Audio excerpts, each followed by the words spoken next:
I'm Mario Martinez Jr., CEO and founder of Vengreso, and we are the creators of flymessage.io, the free personal writing assistant and text expander application. On each episode of this podcast, you will hear from sales leaders, practitioners, and influencers to help you grow your sales numbers at scale. So, get your pen and paper or iPad and keyboard and start taking notes as you're now listening to the Modern Selling Podcast.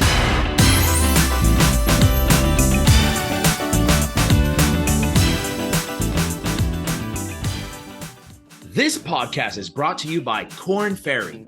Korn Ferry integrates their consultancy, Miller Heiman sales methodology, and technology to bring you Korn Ferry Sell for Salesforce and Microsoft Dynamics 365. Learn more at kornferry.com/sales effectiveness.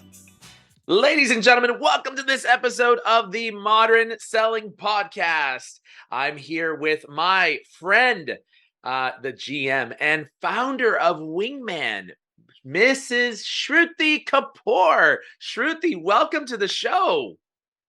Hi, everyone. So excited to be here, Mario. Thank you. Well, this is exciting. I'm really fond of the journey that you've gone on because, of course, you were formerly the CEO of Wingman, and then a great company by the name of Clary came in and acquired your organization, and that is a huge monumental success, of course, as an entrepreneur to be able to see that exit. And as you know, we're on a similar path here at Vengreso with the fact that we just converted into a software company. And I hope to see that my future looks something like yours. So I'm excited to have you on the show here with us, Shruti. Thank you. And yeah, I'm really excited about your new product as well.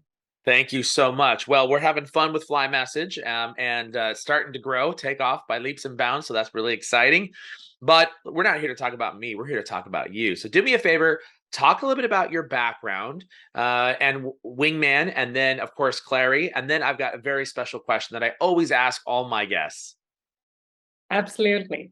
So, started Wingman 4 years back. And the way it happened was that before Wingman, I was leading the go-to-market for a company called Payoneer when they were entering India. And through that process, that was kind of my first full-on sales go-to-market kind of a role.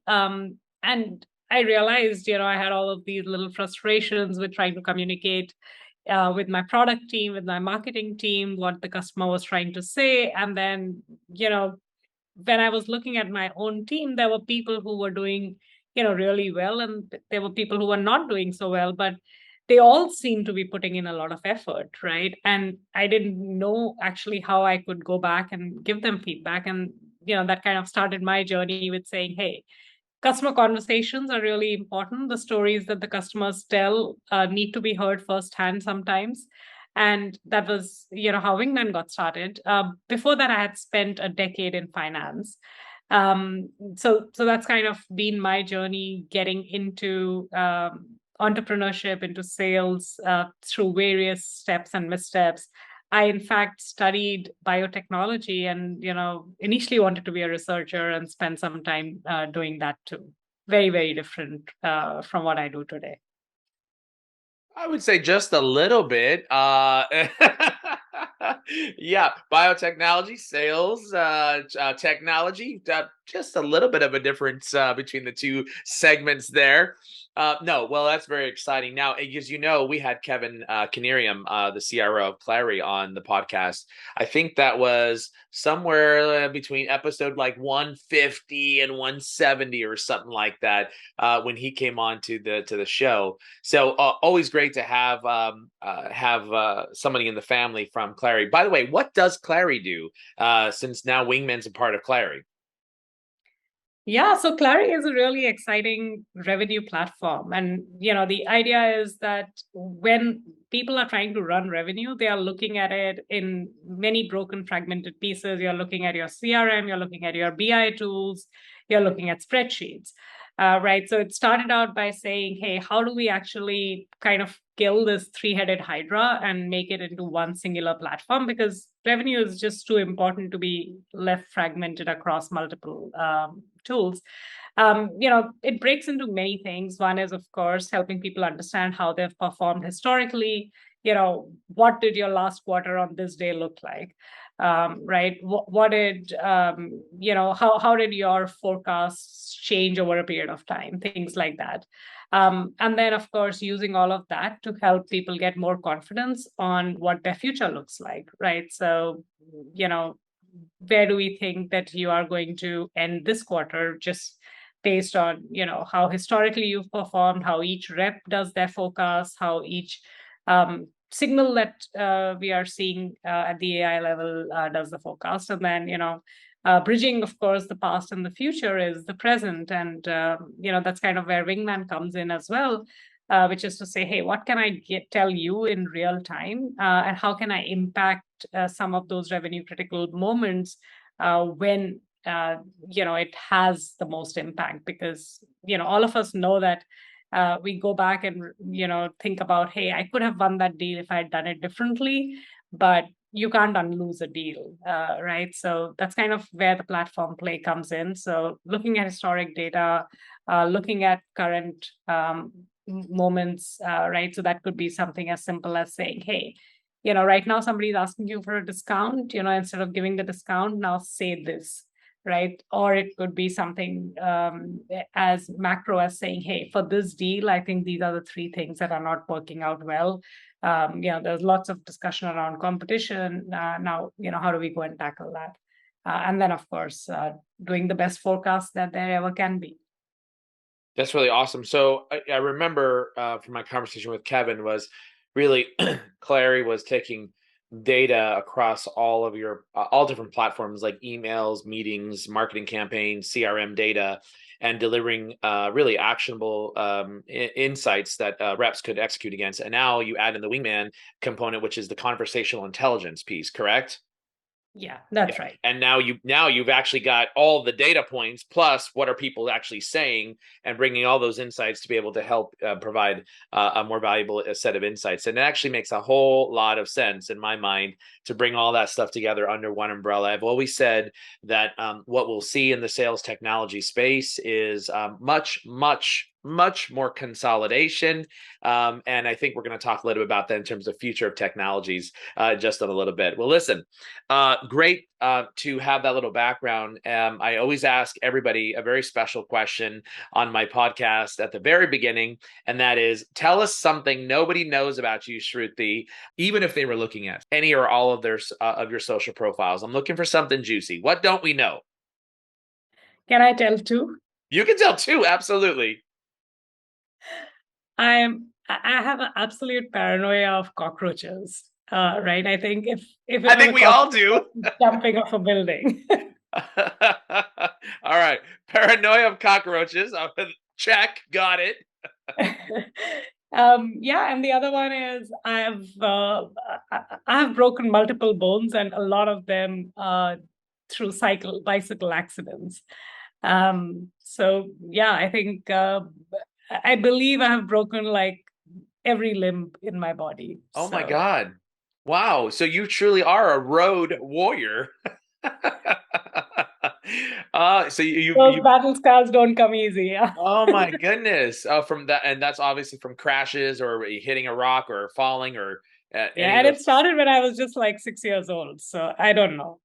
Wow. Okay. Well, that one is that's a new one. A broken almost every limb in your body. I'm sorry to hear that. On the other hand, though, the cockroach thing, I'm with you right there. That definitely is not okay. And me and cockroaches, ants, cockroaches, and bees. I don't play.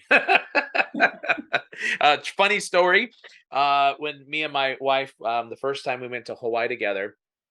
We were on a beautiful beach in Maui at the Ritz-Carlton, and it was just the two of us. We were lying on a blanket, and I was telling her about my fears, and one of my fears was bees. And I said, I just want you to know that, if a bee came, I'm sorry, I'm just letting you know now, like my foot would be on your back. I'm running, I'm running.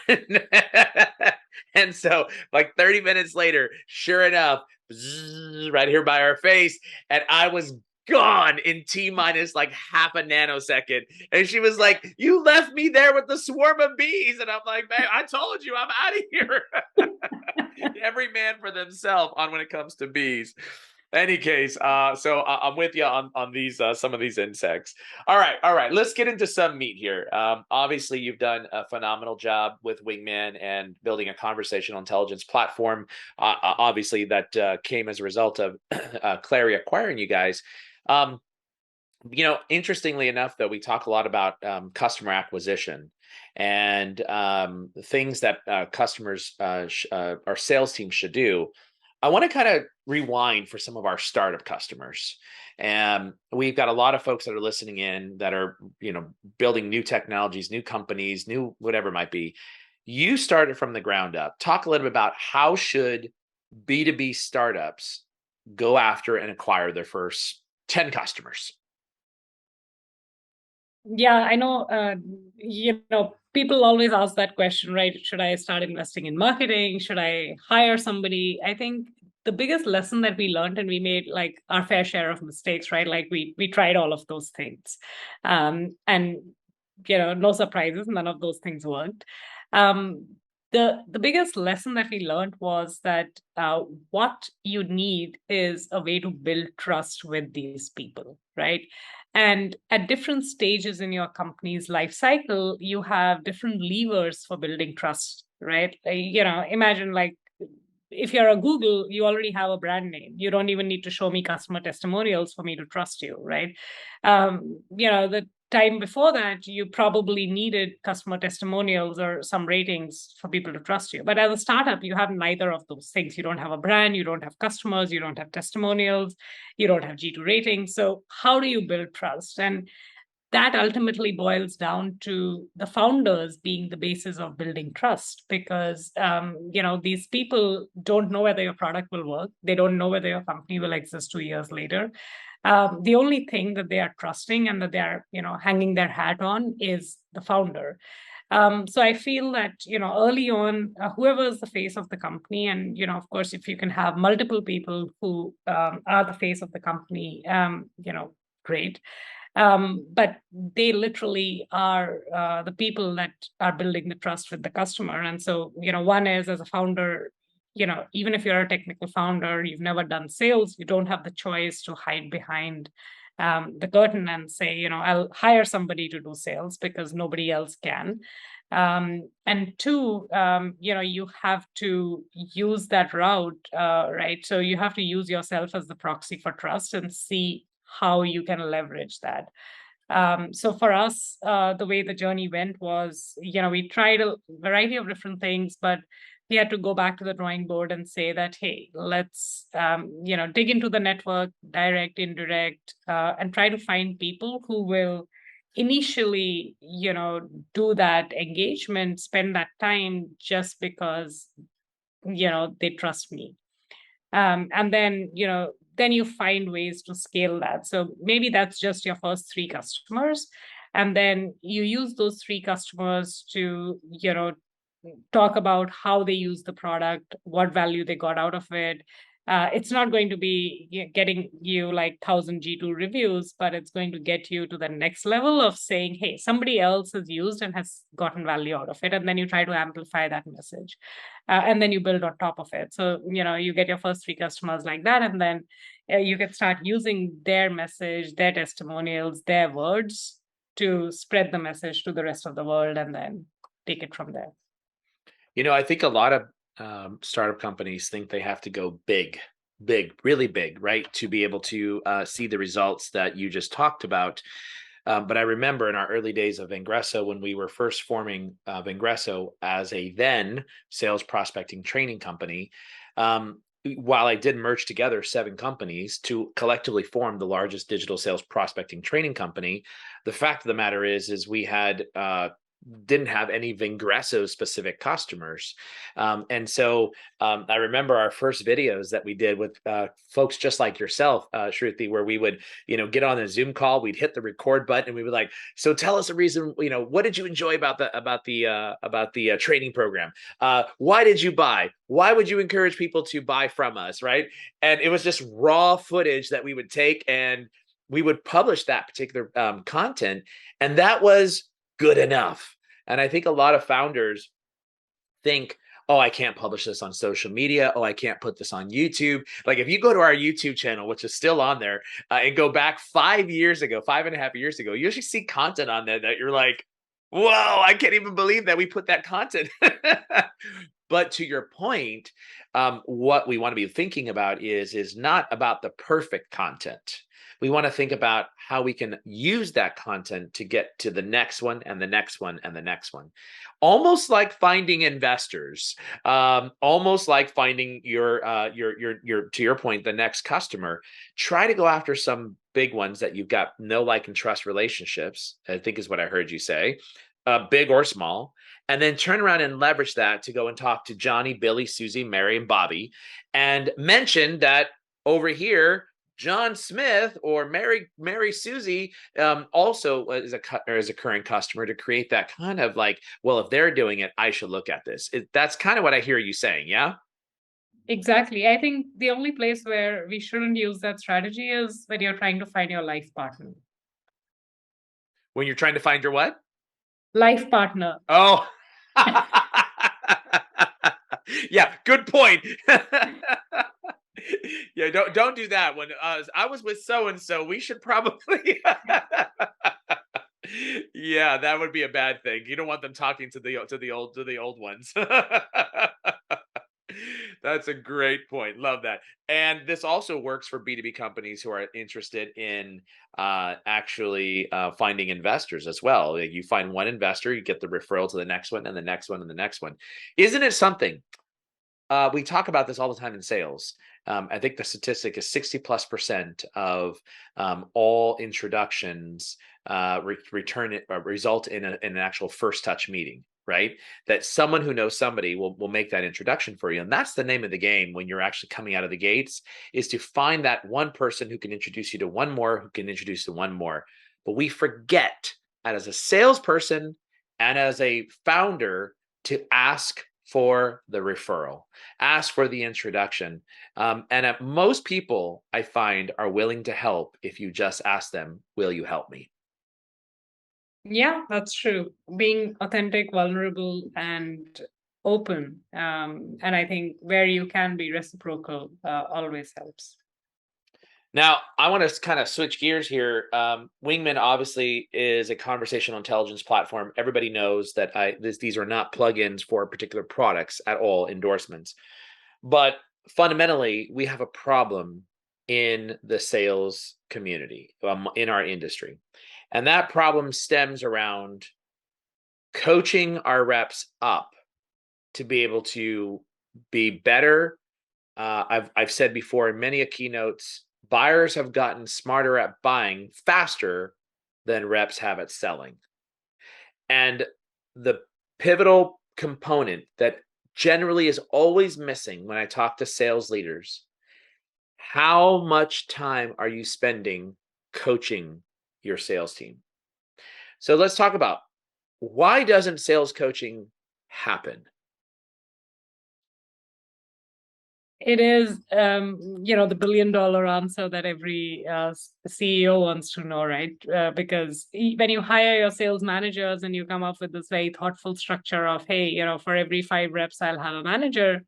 What you're hoping for is that, those reps are getting coached, and therefore, you're able to replicate your best performing behaviors, right? But it just doesn't happen. When you go and speak to sales leaders, very often they'll be like, I wish I was doing more coaching. I'm yet to come across a sales leader or like a sales manager who says, oh, I'm doing everything I can on the coaching front. I'm killing it. And I think part of the reason is, 2 things. One is you see the impact over a period of time. It's kind of a long cycle to coaching somebody and, seeing the impact of that coaching. And sales professionals, I think, in general, are impatient. They're rewarded for being impatient. And so, this is one place where that impatience doesn't pay off.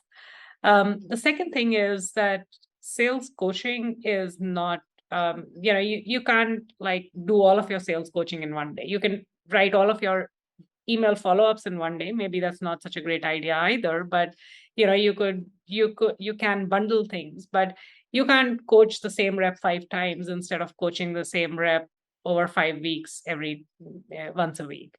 Right. And that's the problem. You need a lot of repetition for coaching to actually stick and for it to be useful. And that's kind of where I think technology can really help, because, if you're going and telling your rep the same thing over and over again, one is it doesn't help. Two is you're going to get frustrated and you're not going to actually tell them the same thing over and over again.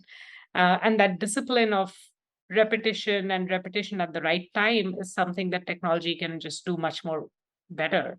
And also, it can do it without the emotional baggage. Imagine your manager coming and telling you something. You're either going to feel guilty about it, you're going to, come up with excuses why you didn't do it, etc., versus you getting a self-directed reminder that, hey, next time, if this is the situation, do this. Right? It's just much more effective and doesn't have the emotional baggage. Yeah. And so with sales coaching, what is your recommendation to sales leaders who are challenged by the time it takes to be able to even listen in to conversations that you say Wingman might be even recording? It takes time to listen, and it takes time to be able to give feedback, whether it's written or oral feedback. What do you say to a sales leader who's challenged by that?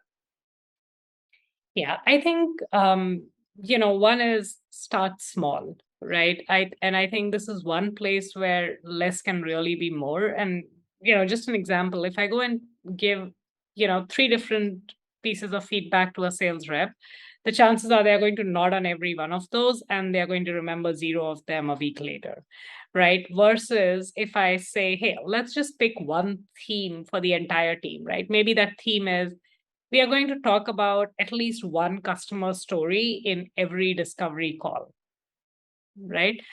And all we are going to do is, for this entire month, have everybody on the team try to, embrace this new practice.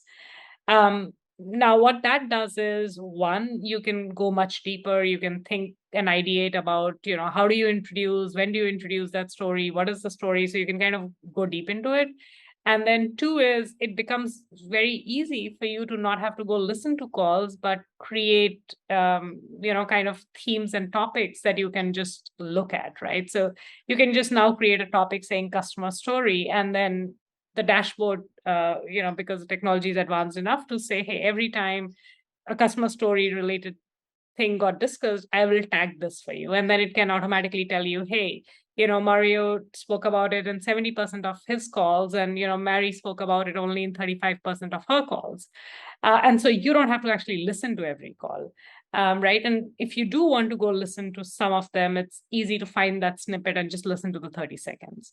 But then the second part of it is that feedback cycle where you also want to be able to tell, Mary, that, hey, if you were to do this more, this is what we are seeing in terms of an impact, because that is where a lot of things break down, because sales reps come in with their own opinions and they are like, hey, I understand this is your playbook, but I don't necessarily think this works, right? So can you actually back that playbook with data, and therefore make a more compelling case? Because every sales rep, of course, wants to earn more commission. Nobody wants to, be right, but have 0 paycheck. So I think those are the things where the technology can come in, and it doesn't have to be time consuming if you make it very specific, start small, and make it thematic, and ideally use that as a point of also getting the team to collaborate and work together. So we have a methodology that we talk a lot about. We call it the OGC effect, for sales coaching. And before I go into what the OGC is, I want all of you right now to listen into this message from our program sponsor. Korn Ferry understands talent, and in the sales world, it's no different. Korn Ferry transforms sales teams using their world-class Miller-Hyman methodology, employee assessments, benchmarking, and talent advisory capabilities to increase win rates and quota attainment. Korn Ferry offers Korn Ferry Sell, a sales effectiveness app available in App Exchange and App Source that helps your sales team develop and replicate powerful sales strategies that help sellers win more deals and crush their quotas. Learn more at kornferry.com/sales effectiveness. That's kornferry.com/sales effectiveness. Okay, right before that program break, I mentioned the OGC effect. All right, what is that? On demand, group, and then group coaching, and then individualized coaching, right? So the OGC coaching, right? And so what we tell folks is listen, take a wingman, and you've got your whole entire sales team. Let's just say it's 7 folks. Everybody's dedicated to doing 1 to 2 hours worth of extra work and learning and developing and cross development. So all 7 people on the sales team listen to at least one other person's phone call that someone else had that week. They then provide written feedback on, hey, think about this. You might want to use this. Great job with this.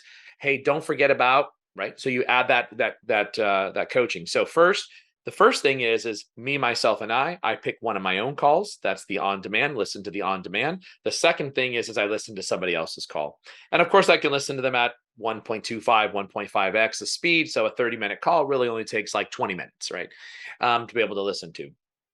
And then provide that coaching. And if you can get the individual to self-assess and group members to also assess, then you are now creating an environment where people are hearing the good, they're also hearing the bad, but then we are group coaching all together. So now all this pressure doesn't fall on top of the sales manager.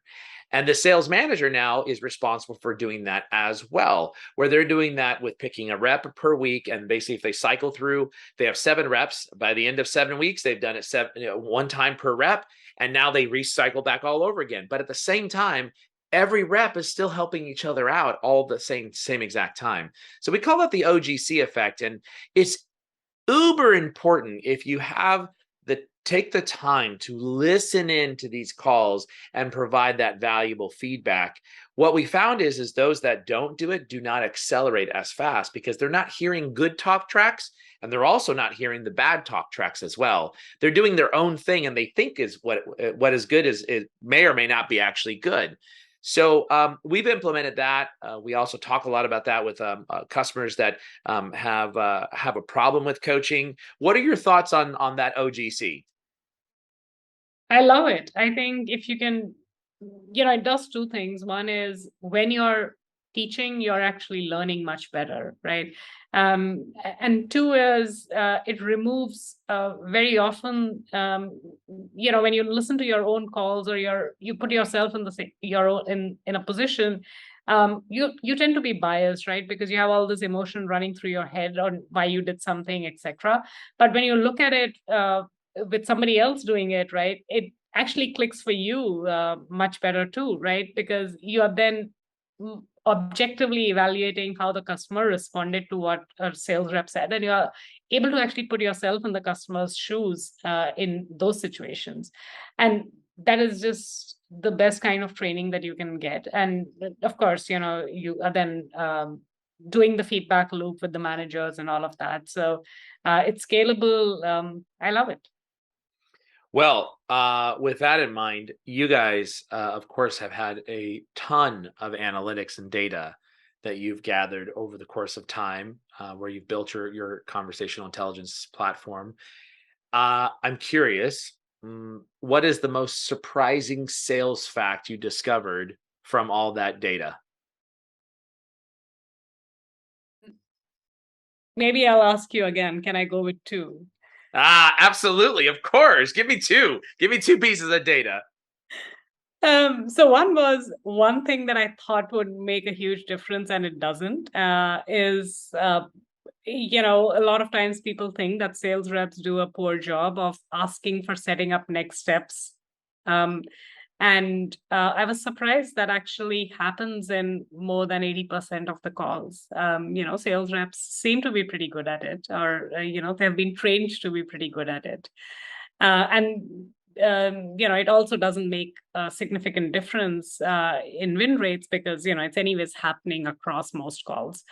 The second thing, which I knew was important, but I was stunned by how much it impacts win rates, was people setting agenda at the start of calls.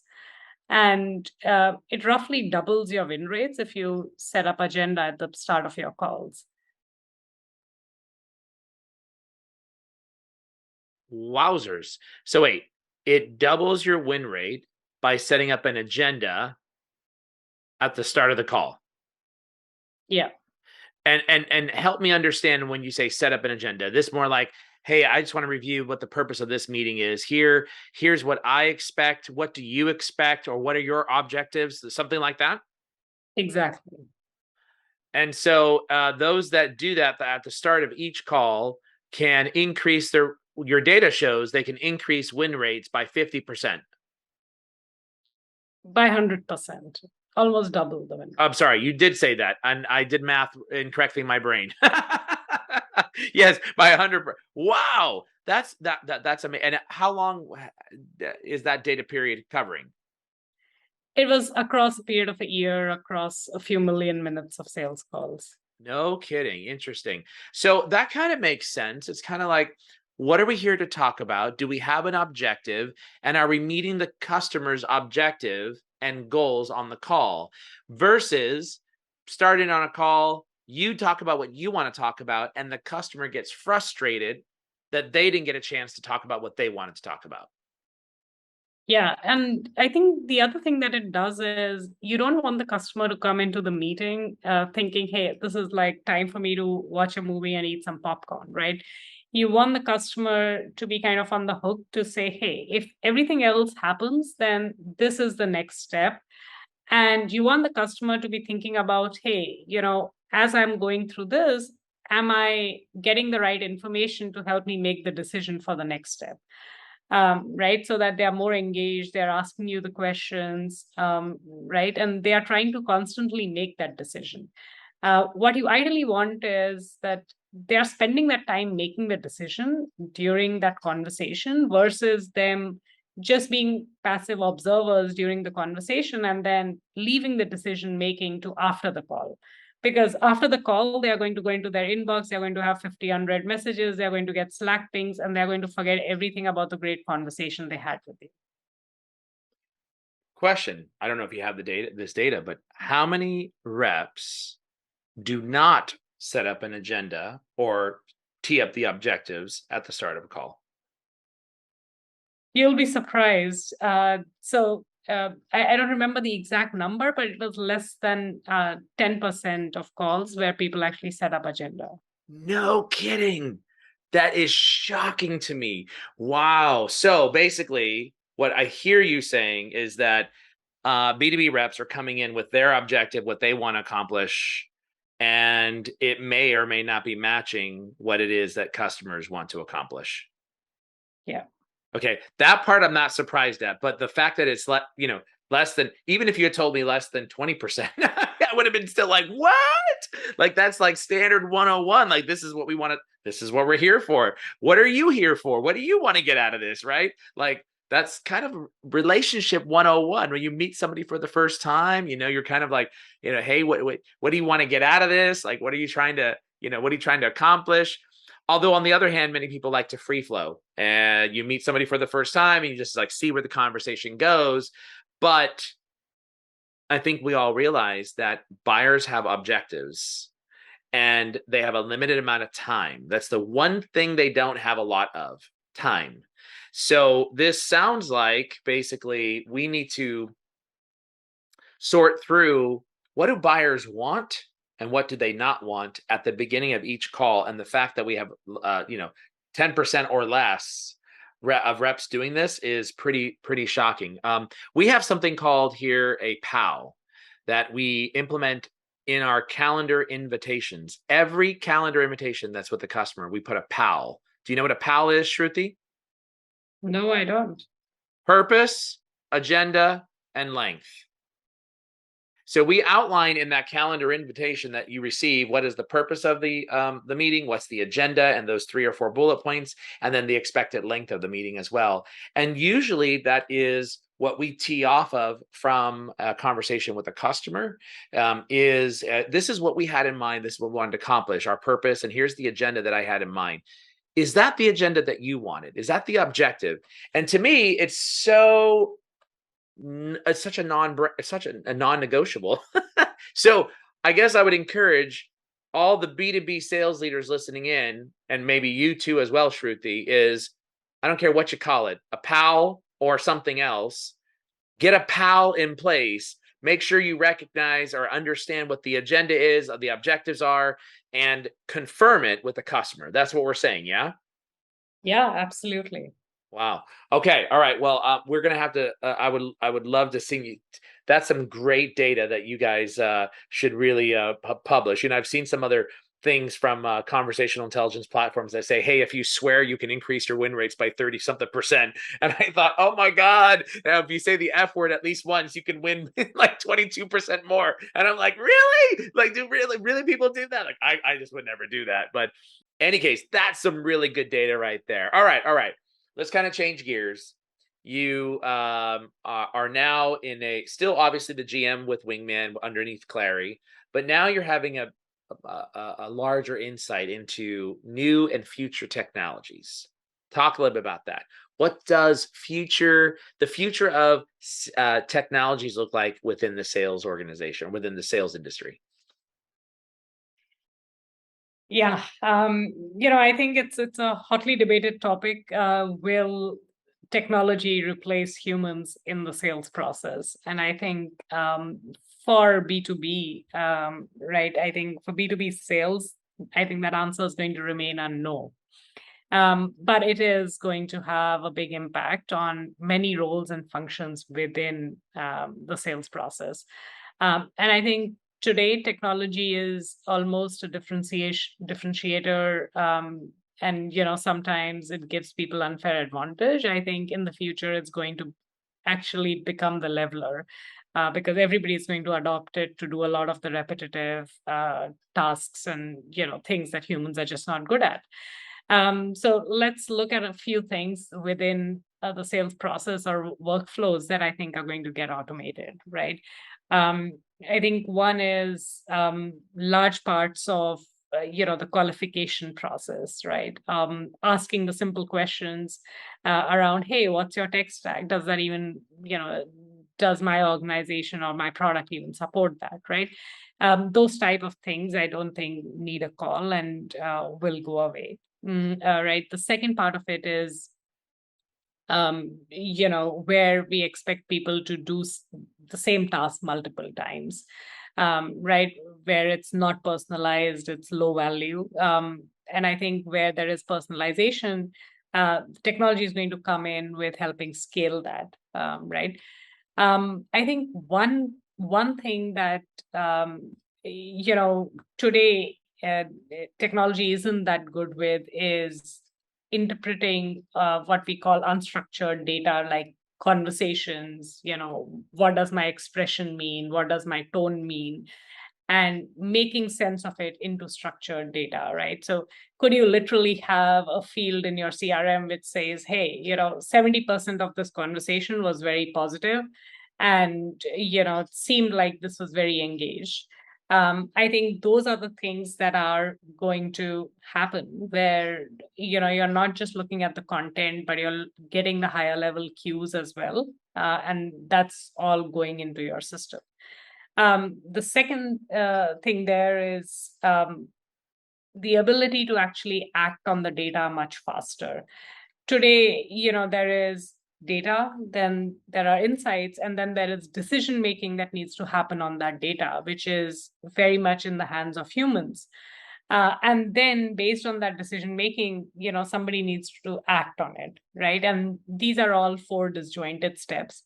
What's going to happen in the future is that a lot of the decision making, I'm not saying all of it, is going to happen automatically, right? So it's literally like, can I define, a whole workflow which says, okay, if somebody asked for a discount and nothing happened for a week after that, I want to make sure that we set an automated email which talks about our latest ROI work or value engineering work.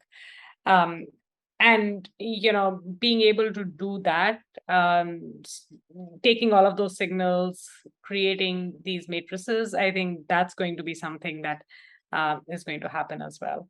I think where the human element is going to remain is you know building the relationship, understanding deeply the pain points, using the pain points to go back and contextualize what your product or what your service does, and using that to close the loop. But a lot of it, which is just about information gathering, just about giving information, all of those things, ideally, technology should be taking much better care of.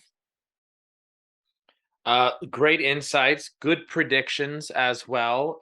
Definitely see some of the things that you're mentioning, including especially with what we're doing with Fly Message as well. Now that we've converted into a SaaS company and focused in on the productivity space, right? So helping to automate repetitive, like even messages, whether you're in customer service or you're in sales. Everybody has templates, but the key here is not just use the template and provide no basis for personalization, but in the future, what Fly Message will be bringing to the table, to what you said is my template might say, "Hey Shruti," right? Exclamation point. But what if Shruti's kind of an old school type of gal, and she would prefer "Hello Shruti," comma, right? As opposed to "Hey Shruti," exclamation point, which is a very Gen Z millennial type of social message, right? Where you may send something send something like that. So it's definitely a lot about the written word. Where what I see happening is a lot about productivity increases. How do we drive more time back into the individual to what's important to them? And very specifically, how do we get some of these insights to be able to personalize messaging to that individual? So love what you mentioned there. We're coming up on time here, but I do want to mention that you are the author of Heels to Deals. Real quickly, what got you to write that book? Yeah, so I'm actually a co-author along with 30 other very, very great women sales leaders. Um, and, I think as I went through this journey of starting a company, especially in sales tech, and meeting other women in sales, I realized that, this book, this message around saying that women could succeed in sales needed to be heard, because there are a lot of people who don't choose that career for reasons where they feel that it's not a career that they can succeed in or get to the top levels of. And of course, the numbers don't look great. I don't think the statistics tell a great story about women in sales, but if you look at personal stories and the fact that it does have some great things as a career choice, for people of any gender, but also for women, is true. And so, we just felt that we wanted to let people know and encourage more people to come into the great sales career. Well, fantastic. That's exciting to see. As you know, I'm a big proponent of women in sales. I'm on the board for the National Association of Women Sales Professionals. In fact, I'm the only male and the only Latino male. So on the board there. So it's definitely a big thing. And I will say this, my two favorite leaders that I ever worked for that changed me the most happen to be women. I don't know. I think it was a male thing that it was always like conflict and going on, where it's like the machismo in the room, and it was the women that were like, "I will fire you," and I'm like, "Oh, I'm so sorry. I'll never do it again." It was like that nurture disappointment type of thing. So I gotta admit, working for women has been the thing that has helped me grow the most. And so they definitely have a nurturing style. In fact, I think there's a statistic that shows that women who are leading sales organizations perform better as a sales team than men do. And I think I recently heard that from, oh my gosh, it's escaping me. But I was I think it was at Dreamforce, if I'm not mistaken, and that statistic came out. So, any case, nonetheless, it was fabulous having you on the show. How could somebody connect up with you? What's the best way? Twitter, LinkedIn? You tell us. I am very much on LinkedIn, very active. You can just look for Shruti Kapoor, and I think my name should pop up right up. So make sure when you put it in, it's Shruti Kapoor, Kapoor. And please, when you send her an invitation, personalize it and say you heard her on the Modern Selling podcast. Do not send an invitation that just is that little connect button. Add a note, please. And Shruti, I always ask everybody this final question that I've got for you, and that is your all-time favorite movie. What is it? I would say Madagascar. Madagascar. All right, there it is. We've had that maybe once or twice, but love that movie as well. It's something that will make you laugh even as an adult. Even though my kids watch it, but I still to this day it gets me going pretty good. Well, there you go, guys. You've heard it from Shruti Kapoor. Don't turn that dial just yet. Listen to this very important message right now. Korn Ferry sales effectiveness solutions are increasing win rates by over 20%. Find out how they can help your sales team. Visit kornferry.com/sales effectiveness. That's kornferry.com/sales effectiveness. Thanks for listening to the Modern Selling Podcast. Please do me a huge favor and give the Modern Selling Podcast a 5-star rating and review on iTunes.